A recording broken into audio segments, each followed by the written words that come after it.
ये एक एग्जांपल दी गई है KNN की इम्प्लीमेंटेशन के लिए।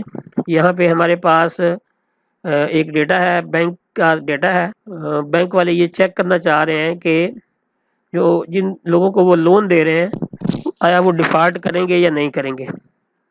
तो वैसे तो डेटा के अंदर डिफरेंट कॉलम्स होंगे या वेरिएबल्स होंगे, तो यहाँ पे जस्ट 2 वेरिएबल्स ही कंसीडर किए गए हैं। The first one is the age, और दूसरा जो है वो लोन की अमाउंट है जो कि थाउजेंड्स में है, और डिफ़ॉल्ट की वैल्यू एन या वाई है। एन का मतलब है कि the person will not default, and Y का मतलब है कि वो डिफ़ॉल्ट करेगा। और ये जो लास्ट पे डिस्टेंस है ये यूक्लिडियन डिस्टेंस के थ्रू कंप्यूट किया गया है। तो सबसे पहले और ये एक अननोन इंस्टांस है, या एक और पर्सन आया जिसकी एज 48 है, 142,000 ये लोन के लिए अप्लाई किया है। तो अब इसको लोन देना चाहिए या नहीं, ये डिफ़ॉल्ट करेगा या नहीं। तो इसको अगर हम KNN के थ्रू सॉल्व करने की कोशिश करें तो कुछ ना कुछ हमें बेसिक इन्फॉर्मेशन मिल सकती है इसके बारे में। आल्दो यहाँ पे एक प्रॉब्लम है कि ये डेटा जो है वो नॉर्मलाइज्ड नहीं है। जो एज है ये एक बड़ा लोअर नंबर है, और जो लोन है ये एक बड़ा नंबर है। तो यहाँ पे हमेशा जो है वो लोन के अमाउंट जो है वो डोमिनेट करेगी। तो पहले हम देख लेते हैं कि अगर हम इसको नॉर्मलाइज नहीं करते और हम यूक्लिडियन डिस्टेंस अप्लाई करते हैं तो क्या आउटकम आती है। तो फर्स्ट टाइम हम यहाँ पे ये हमारा सपोज हम इसको हर एक के लिए अप्लाई करेंगे। तो x1 अगर पहले केस में हमारे पास 25 है और x2 जो है वो 48 है, जिसके लिए हम प्रिडिक्ट करना चाह रहे हैं, तो इसका स्क्वायर रूट है प्लस इनके जो सेकंड इंस्टेंसेस हैं 40,000 है फर्स्ट वन, और सेकंड का 142, तो इसका स्क्वायर और देन स्क्वायर रूट। ठीक है, तो ये इसको अगर हम सॉल्व करेंगे तो ये वैल्यू जो आएगी ये 102,000 ये फर्स्ट वैल्यू आएगी। इस तरह फिर हम जस्ट x2 को सेम रखेंगे, x1 की वैल्यू चेंज करते जाएंगे। तो नेक्स्ट के लिए ये नेक्स्ट, इस तरह हम सब की वैल्यूज़ कंप्यूट कर लेंगे। तो अब हम इनको सॉर्ट करेंगे। सॉर्टिंग में ये सबसे लोएस्ट वैल्यू है, उसके बाद ये फर्स्ट लोएस्ट है, देन ये सेकंड है, देन सो ऑन ये थर्ड है। तो अब हम देखेंगे अगर हम k की वैल्यू 1 रखते हैं तो ये यस के साथ इसकी वैल्यू यस आएगी, और अगर हम इसकी वैल्यू 2 रखते हैं तो नो आएगी। तो एक यस है और एक नो है। तो हम कह सकते हैं कि k की वैल्यू अगर 1 रखी तो जो आउटपुट आई वो यस आई है, और अगर k की वैल्यू हम 2 रखते हैं तो एक यस है और एक नो है। और अगर इस तरह हम k की वैल्यू 3 रखते हैं तो तीसरी जो नेक्स्ट जो हाईएस्ट वैल्यू है वो 8,000 है, देन 22,000 है, और उसके बाद जो नेक्स्ट वैल्यू है वो 42,000 है, और इसकी क्लास जो y है। तो ओवरऑल 2 यहाँ पे y आएंगे और एक यस आएगा। तो ये y में y क्लास के साथ जाएगा। मतलब कि इस तरह अगर हम इस डेटा को इसी तरह प्रोसेस करते हैं तो ये बताएगा कि ये डिफ़ॉल्ट करेगा। लेकिन यहाँ पे मैंने बताया कि एक इशू है जिसकी वजह से शायद अच्छे रिजल्ट नहीं आए या आएंगे।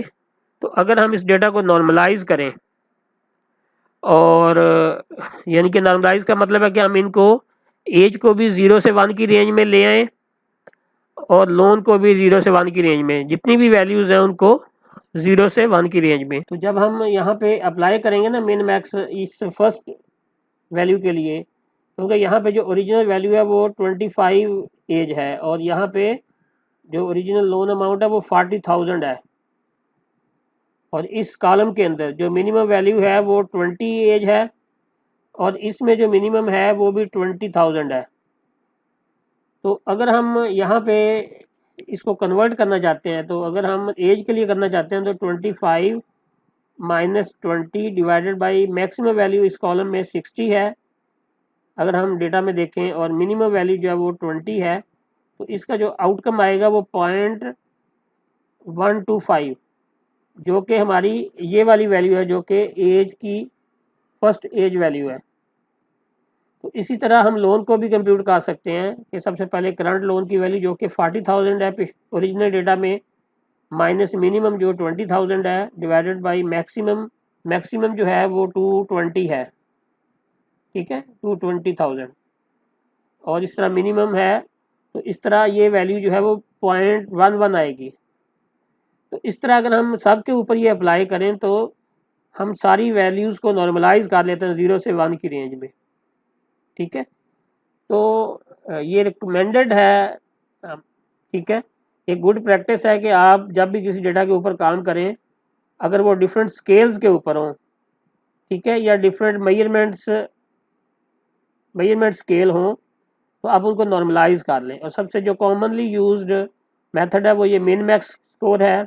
इसके अलावा जेड स्कोर भी है एक, आप उसको भी यूज़ कर सकते हैं। तो अब इसके बाद उसी तरह आपने दोबारा से इनके डिस्टेंस कंप्यूट करने हैं और यूक्लिडियन डिस्टेंस के थ्रू। तो उसके बाद देखें जो डिस्टेंस आए हैं वो ये आए, अब डिस्टेंस की वैल्यू भी चेंज होगी। अब उसी तरह आप हम इसको क्लासीफाई करने की कोशिश करते हैं। सबसे पहले के की वैल्यू जब हम 1 रखते हैं तो ये इंस्टांस जो है, जो अननोन है हमारी वैल्यू, अननोन वैल्यू को भी हमने नॉर्मलाइज किया है। ये वैल्यू भी देखें अब 0 से 1 की रेंज में है। तो अगर हमने के की वैल्यू 1 रखी है तो ये एन, इसका जो आउटकम है वो एन आएगा, क्योंकि ये फर्स्ट सबसे लोएस्ट वैल्यू है। अगर हम के की वैल्यू 2 रखेंगे तो ये फर्स्ट नो है, सेकंड भी नो है, ये सेकंड हाईएस्ट है, ठीक है। और अगर हम 3 रखेंगे तो ये नेक्स्ट 36।